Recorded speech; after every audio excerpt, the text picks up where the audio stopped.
Hi, today I'm going to show you how to remove the military crimp out of 308 using the Lyman Case Prep Express.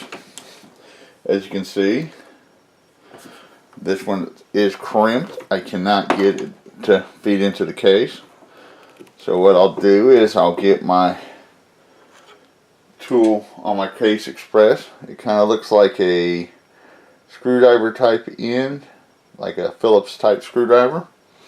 I'll go ahead and stick it into my workstation here. Turn it on. Put my piece of brass on there. You can actually see some of the metal coming out of the primer pocket. Do it for about 4 or 5 seconds. Stick it back into your press. And there you go. It's seated the primer just perfect.